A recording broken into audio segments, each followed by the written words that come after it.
ব্যক্তিগতভাবে আমি আমরা যে 20 জন সাংসদ যে এনসিপিআইতে ছিলাম সেখানেই আছি, এবং আমার মনে হয় এটা কোনো বিস্তারিত কোথাও আলোচনাও হয়নি, নিজেদের মধ্যেও হয়নি, এবং কোনো সভাতেও এটা ঠিক হয়নি। এবং আমরা এই ব্যাপারে যিনি পোস্ট করেছেন তিনি এটা দায়িত্ব নিয়ে বলতে পারবেন কেন তিনি করেছেন। কারণ ব্যক্তিগত মতামতের উপর দল চলে না, এটুকুই আমি জানি। যিনি করেছেন আমার মনে হয় তার কোনো আহ্বান বা বক্তব্য বা পোস্ট তিনি ব্যাখ্যা করতে পারবেন। আমাদের এই ব্যাপারে কোনো মন্তব্য নেই, কারণ হচ্ছে যে আমরা এনসিপিআইতে ছিলাম, আছি, থাকবো এখনো অব্দি, যেটা আমরা আছি। অন্য কোনো দলে মার্চ এখনো হয়নি। শুরুতে জুড়ল বহুজন, নাম বদল হতে চলেছে এনসিপিআই এর। কাকলি ঘোষ দস্তিদারের পুত্র বৈদ্যনাথ ঘোষ দস্তিদারের যে পোস্ট, সেই পোস্টেই বিতর্ক তৈরি হয়েছে। বঞ্চিত মানুষের উন্নয়নের জন্য উদ্যোগ দাবি করেছেন কাকলি পুত্র বৈদ্যনাথ ঘোষ দস্তিদার। তার যে পোস্টেই বিতর্ক তৈরি হয়েছে, সেই পোস্ট আপনাদের সামনে রেখেছি।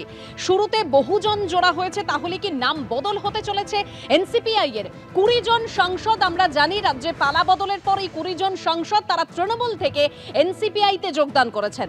তবে কেন এই বিতর্কের সৃষ্টি হলো, আরো তথ্য আমরা জানবো আমাদের প্রতিনিধি কৃষ্ণেন্দু অধিকারীর কাছ থেকে। কৃষ্ণেন্দু, দেখো, বৈদ্যনাথ ঘোষ দস্তিদার কাকলি ঘোষ দস্তিদারের পুত্র, চিকিৎসক পুত্র, তিনি একের পর এক আজকে পোস্ট করছেন, এবং যে পোস্টে এনসিপিআই এর আগে বহুজন শব্দটা যোগ করছেন, সেখানে একটা কৌতূহল তৈরি হয়েছে। তাহলে যে এনসিপিআই এ তৃণমূল ত্যাগী 20 জন সাংসদ যোগ দিলেন, তার কি নাম বদল হচ্ছে?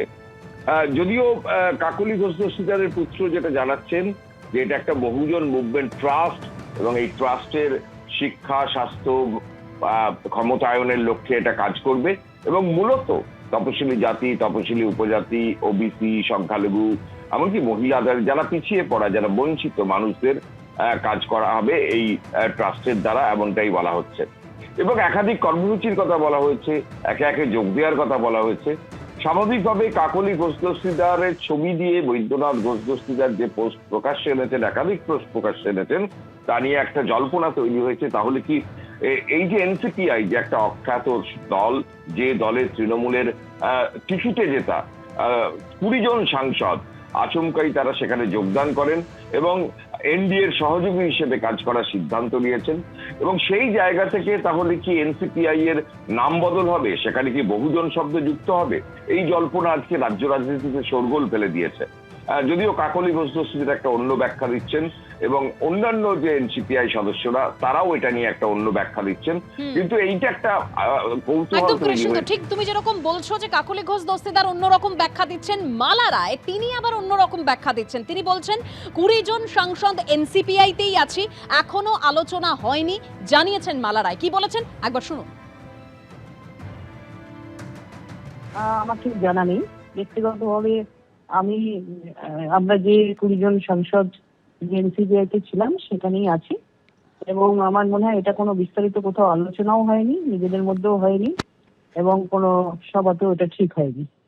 এবং আমরা এই ব্যাপারে যিনি পোস্ট করেছেন তিনি এটা দায়িত্ব নিয়ে বলতে পারবেন কেন তিনি করেছেন।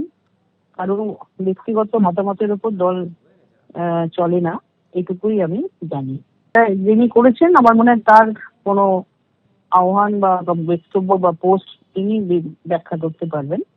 আমাদের এই ব্যাপারে কোনো মন্তব্য নেই, কারণ হচ্ছে যে আমরা এনসিপিআইতে ছিলাম, আছি, থাকবো এখনো অব্দি, যেটা আমরা আছি। অন্য কোনো দলে মার্চ এখনো হয়নি, সুতরাং আমরা এনসিপিআইতে আছি। এবিপি আনন্দ, এগিয়ে থাকে, এগিয়ে রাখে।